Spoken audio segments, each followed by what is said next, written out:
We're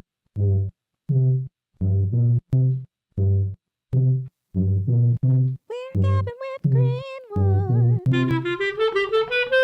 Greenwood Gab.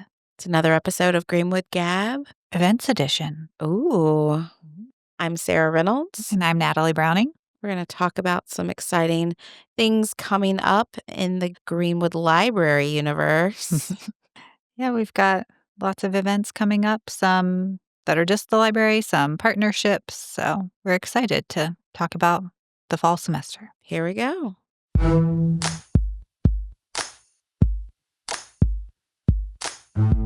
So, one of the great things about Greenwood Gab is that one of our co-hosts, Natalie Browning, obviously not me. Hello. It would be weird if I was talking about myself in the third person. Natalie is our engagement librarian, which means she gets to put together all sorts of great programming for the library. And there's just also some great programming happening in the world of libraries, in the world of Farmville. And so we wanted to take a moment to talk about some of the things to look forward to this semester. We kick things off on September 9th at 4:30 right here in the Greenwood Library with a faculty book plate ceremony. Natalie, what is the faculty book plate ceremony? Here at Longwood, when our wonderful faculty go through the promotion and tenure process, or when they are awarded promotion or tenure, one way the library specifically celebrates the faculty is that we ask them to select a book of their choosing, and they really can pick anything. It doesn't have to be related to their discipline. It can be, their favorite book. So they pick a book, and we put a book plate in that book saying that the book is in honor of them with their new title, professor, associate professor, and award of tenure, if they get that. Once we get all of the books in and we process them and put the book plates in them, we put them on display during the ceremony, and we have some light snacks and invite them all to come, as well as all of their colleagues, and we have a little celebration in the library. There's some opening remarks, but other than that, it's pretty informal. Yeah, we just want to have a moment to say, you did it. Like, this is a big deal. Yeah. And hopefully one day, someone goes upstairs and checks out that book and sees the book plate, and there's a little remembrance for that faculty member. That sounded like they were dead. I'm sorry. In honor of, not in remembrance of. But sometimes, faculty get promoted and then they retire or they leave, and then students can be like, oh, hey, that was my professor. Like, I remember them. Or we also do have book plates for faculty that received emeritus or emerita status. Those faculty members are retired. So if you're like finding your old professors with their books in honor of their retirement, that's fun too. Yep. And then the next thing I want to talk a little bit about is not related to the library, but it is related to something you and I are involved with, because I think one of the great things about Longwood faculty and staff is that we like to support the greater Farmville community, the communities we live in.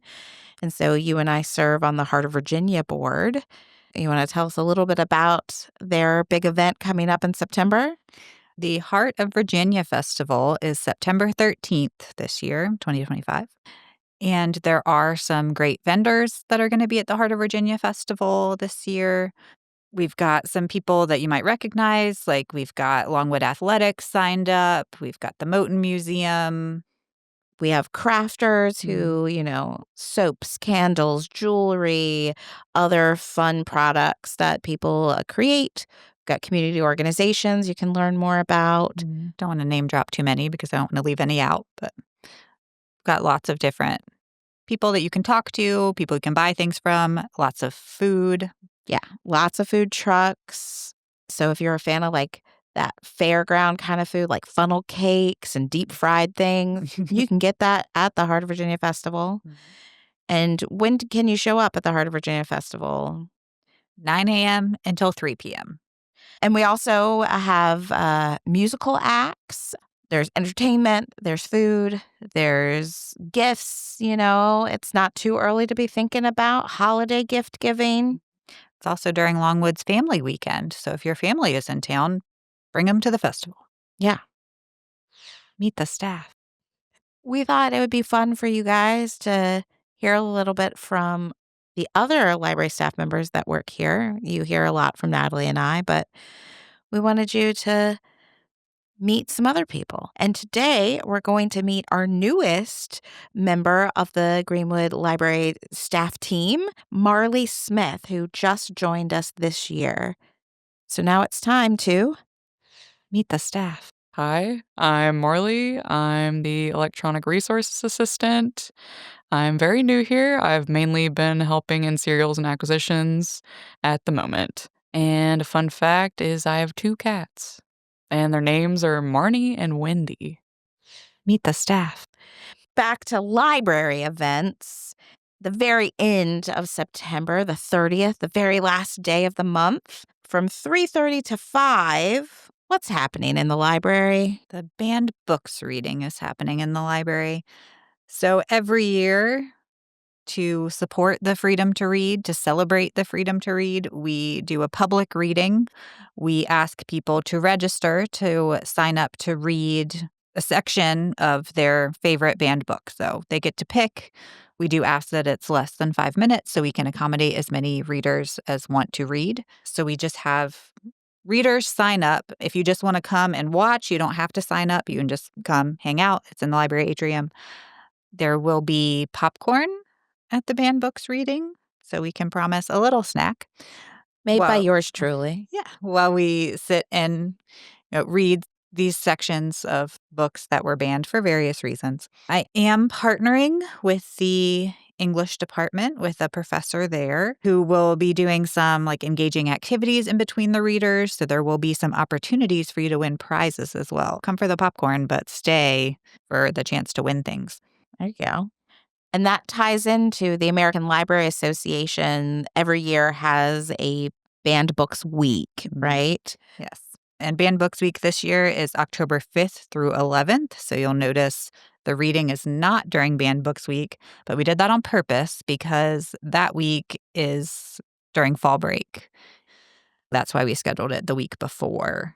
We will still be doing some social media posts and things during Banned Books Week, but our program is the week before. And speaking of reading, as we move into October, Virginia has a really amazing event for children across the state that just happens to be hosted here on Longwood's campus, the Virginia Children's Book Festival. Can you tell us a little bit more about that? Sure. So every year, the Virginia Children's Book Festival, or VCBF, they hold their annual festival here on campus in October. This year, it's October 15th through 17th. But they are an organization that's active throughout the year, and they are going to have a station set up at the Heart of Virginia Festival. So they give out books to children all throughout the year. But at the festival itself, we have authors come in from all over the U.S. to do programming here for local schools. It is a free festival for the schools that come, that bring their students. It's a great opportunity for kids to come meet authors and engage with books. And I will say, if you are someone who loves to read, you might want to take a look at their website and see all the authors that are coming, because you can volunteer to help out and meet some of these authors. There's all sorts of different types of volunteer opportunities, from being kind of session moderator, being the person in the room, making sure the author has everything they need. There is author escorts who kind of stick with the author all day, making sure they're getting from place to place. And we have a bookstore on campus during that time period featuring books written by the authors. So we always need volunteers to help man that bookstore. And I'm sure I'm forgetting some of the other opportunities to volunteer, but look for a call for volunteers, because they're always looking for people to help out. And it's a great way to celebrate authors that maybe you've read in the past, and to help out with kids in our local community, but also a greater community. We have children coming in from miles and miles away from Longwood who are busing in to have this experience. So it's an opportunity that is cool to have on campus, I think. Yeah, and it's all over campus. So the library is a big partner with the VCBF. Our dean works really closely with them. But there's programming not only in the library, but in the dining hall, in Jarman, all over campus. Yeah, you might see lots of groups of elementary school age, middle school, high school age students walking all across campus. And so just be on the lookout for that October 15th through 17th. Activities kind of happening all throughout the day. Mhm. And then also in October, just the next week, Mhm. we have another great program that's partnership with our friends in Chichester, Mhm. the Transformational Nature Encounters and Relationships. Is that correct? That is correct. So, the Transformational Nature Encounters and Relationships, Personal Stories and Inspirational Readings is an episode of the Connecting with the Land workshop series. So, that is a partnership with Adam Davis, who is a visiting professor of environmental science. And this program is going to be similar in setup to the banned books reading, where there will be a podium set up in the front of the room, and people can tell their stories of being out in nature. Whatever story you are moved to tell for this event, there are no signups. You're just asked to show up. And if you want to tell your story, you have that opportunity.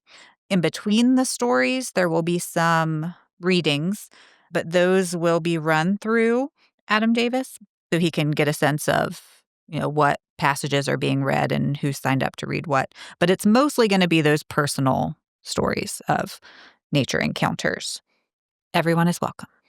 And I don't remember if we said when that was, but October 21st from 4 p.m. to 5:30 p.m. Again, right in the Greenwood Library atrium. Mhm. It's kind of our main event space in the library.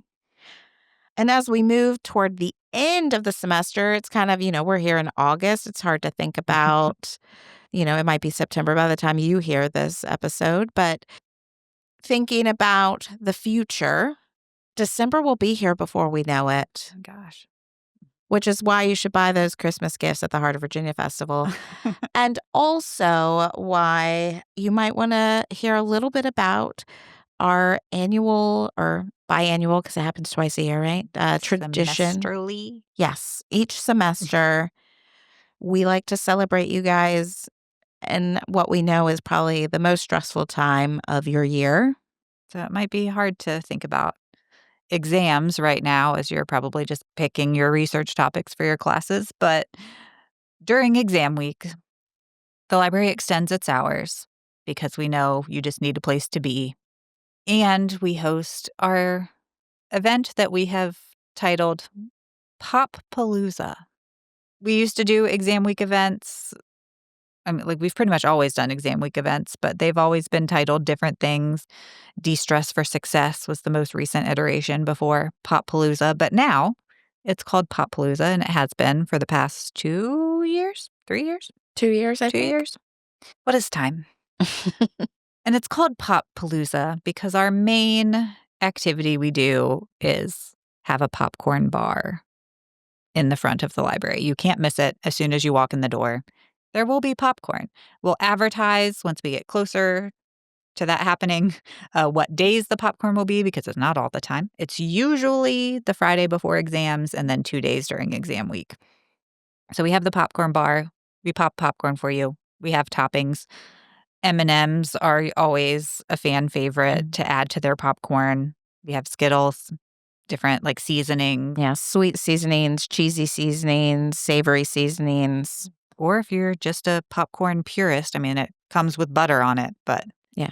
that's good too. Butter flavor, I think, is the Mhm. technical term, because we did have a student ask once about the ability to eat it, and I believe it is vegan and gluten-free, as is out of the popcorn machine.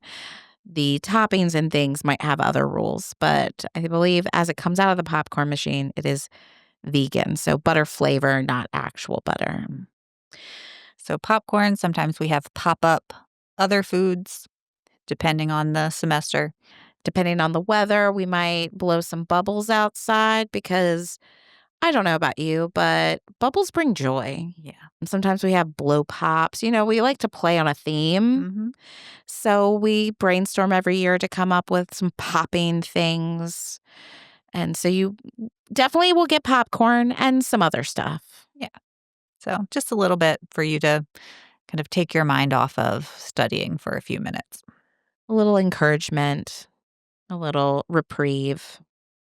And then I guess the last thing we can talk about in terms of events for this semester is something that actually happens every month. And is a favorite of this podcast to talk about, Southside Reads. Yeah, because Natalie and I also run Southside Reads, so we talk about it a lot. You get to do all the fun things. Southside Reads typically is the last Thursday of the month. We have 2 meeting times. We meet at noon in Library Classroom 148, and that is a bring your own lunch. We sit around, we talk about what books we read for that month, and eat lunch together and just have some time away from whatever we usually do.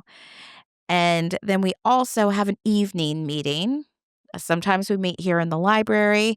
Sometimes we meet at another location. We always keep our website updated with where our meetings are going to happen. So that's a 6 p.m. meeting, the evening meeting.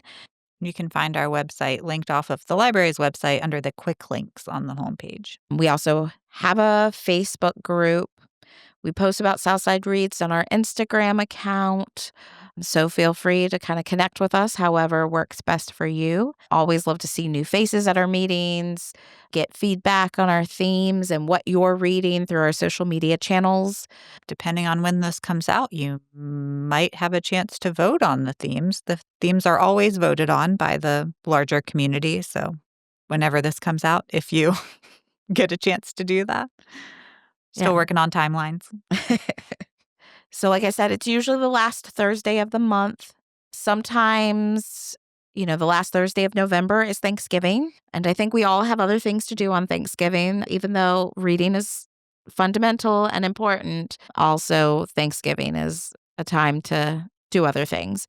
We will be rescheduling November and December. We usually try to reschedule that as well because the last Thursday of the month, the library will be closed in December for our winter intercession. So we will keep you up to date on the dates for November and December. But for the first couple of months of the semester, you can find us on the last day of the month here at noon, or last Thursday of the month here in the library at noon, and then either at the library or somewhere else that we will have announced for the 6 p.m. meeting. And those are just the things that we have planned now. So there may or may not be other things. I mean, as if that weren't enough. But And there's going to be lots of other great events happening across campus. oh, yeah. It's the 100th anniversary of The Great Gatsby. Mhm. So I know the English department is planning some Gatsby, F. Scott Fitzgerald themed things. And we've had some displays up over the last year of authors from the from not 2025, that's now 1925. Because not only, of course, did The Great Gatsby come out, but also other novels by authors of importance came out. So kind of celebrating the literature of 100 years ago. And so keep an eye on your weekly emails. Yeah. Keep an eye out for flyers and posters. Get engaged. I think that that's what, college, of course, is about the classroom experience and learning and preparing for postgraduate life. But it's also about connecting with people who have similar interests, learning new things, trying new things. So I don't know. This is my motivational speech. Get out there. You can do it. And come to all of the library events. Definitely do that one. Bookends. Natalie and I had this idea to chat about some books we've read recently that are available for you to borrow. And we are thinking about calling it Bookends. because we thought it was a little punny play. Here's our first bookend. The book I'm going to talk about is Blood Over Brighthaven by M.L. Wang. It's available in our McNaughton collection, which is our popular reading collection on the first floor of the library in the atrium. So Blood Over Brighthaven is a book about magic. It's a standalone fantasy novel, so don't want to get into a series. This is a good one to read.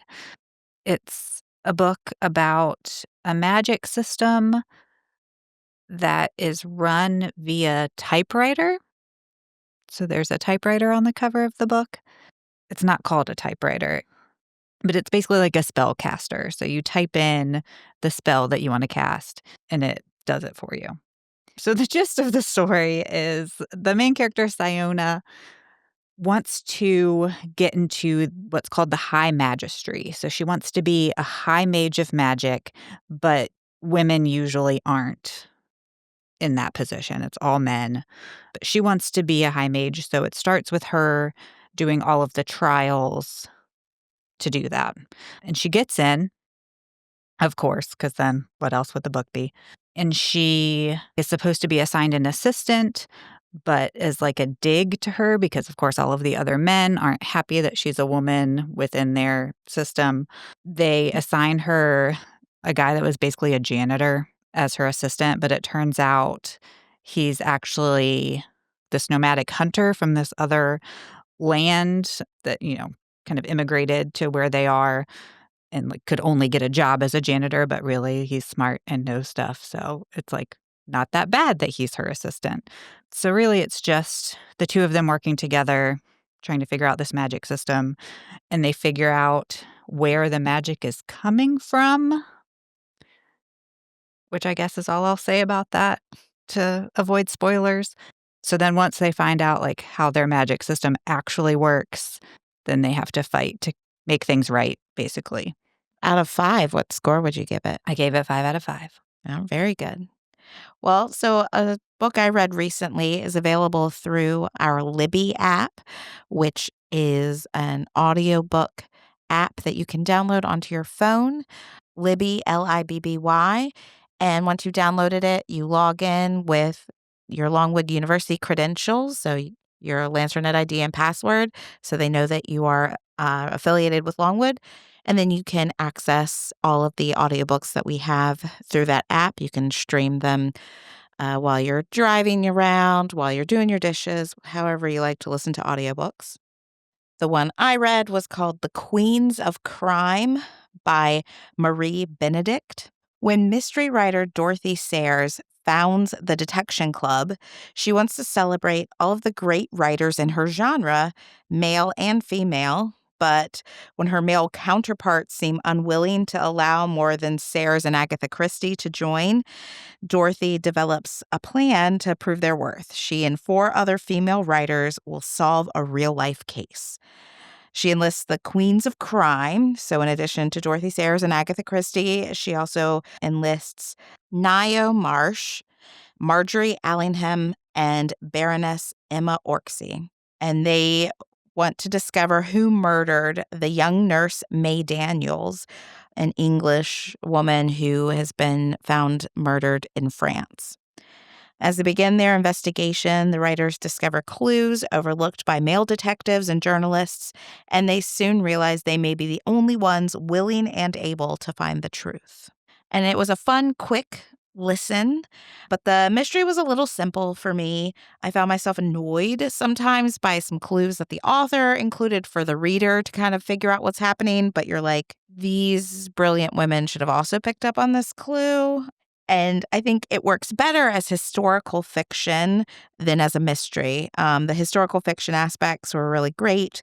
The author created a fully realized world that these real life women inhabited. So these are fictional versions of these real life mystery authors. And I think you get a good sense of what it was like to live in that time period and be a woman in that time period. And the audio narration, because I listened to this, was excellent. It had just the right tone, and there were subtle voicing changes that distinguished the characters and the moods. So I thought it worked really well as an audiobook. The overall story, I'd probably give 3 out of 5 stars, but it was a really engaging listen, a good thing to listen to when you want to listen to something. It's not too much to think about. You just want something light. So I'll give 4 out of 5 stars for the audiobook itself, but 3 out of 5 stars for the story. Hold the presses. We've got 2 more events to talk about. We thought we were done, but there's more. Always more. We're never done at the library. Exactly. Always planning new things. So one event it was a new event that we were just talking about, and we hadn't quite remembered to talk about it in the podcast. And then one event that is still being planned right now, but we want to get it on your radar so you know about it. The first event is we're offering tours of the library. Yes. So every Friday, for the first 4 Fridays of the semester, we are going to give library tours at 1 p.m. and 3 p.m. We do ask that you register so we know how many people are coming and so we can ensure that the groups are small. September 5th, September 12th, and September 19th, I Yep, believe, are the that's right. Fridays. That is perfect. That's 3 Fridays Yes. So because one has already happened. one has already happened, but we're going to get this out to you so that you'll at least be able to sign up for the last two if you listen to this, if you can't sign up for the first two dates that we had. Yeah, but we realize that, the library can be intimidating. We're kind of a big building, and if you don't know your way around, maybe you're, a little hesitant to come into the library. So we figured you could schedule a time to walk around with one of the librarians just to find your way around the library. They shouldn't take more than 30 minutes, so not a lot of time out of your day either. So where can you sign up, Natalie? You can sign up on the library's website. There, under our hours, there's a link that says view all hours and events. And when you click there, you can get access to all of the dates. We also have a link on our social media in Instagram, the link in our bio. There's an hours and events link, and there's a post about it in the Instagram feed as well. Check out our library tours. Yeah. And then the next event, this one is the one that's still being developed. We're not exactly 100% sure what all it's going to entail, what it's exactly going to be called, but I know Natalie is really excited about it. So, this very cryptic event that will be happening will be titled something along the lines of The Life of a Lancer. Definitely modeled after Taylor Swift's upcoming album, The Life of a Showgirl. So, we recorded the events that we talked about earlier before this new album announcement. And there are a lot of Swifties on campus, I'm learning, including Dr. Peterson from sociology and Dr. McNeil from psychology. And the two of them and me from the library are going to partner to do something the Thursday before album release, so October 2nd. Because the album will probably, I'm assuming, come out at midnight. So in anticipation of the album that Thursday, at some time, this unnamed event will happen. Yet to be named. It will have a name eventually. And it'll be in the weekly email. We'll post about it on social media. Though there may even be other Taylor Swift themed library posts on social media, maybe. So, yeah, Taylor Swift.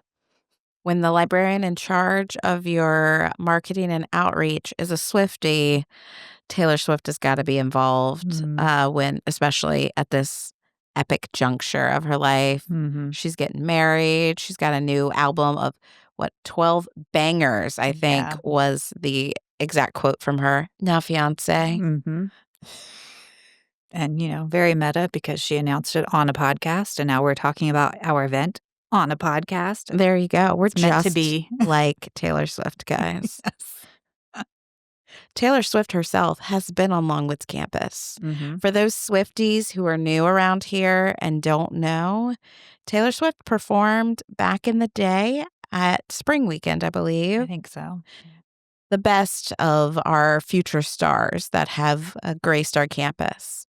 We won't name names of the ones who were less than great, but Taylor was a good one. Mm-hmm. So I think now that is all of the currently planned events. Don't be surprised if there are a few more pop-ups, but right now that's enough. Yeah.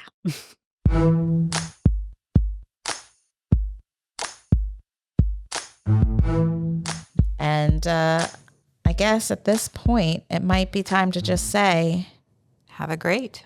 Yeah, have a great. Oh, whoops. Let's start over. I was like, where are you going with this?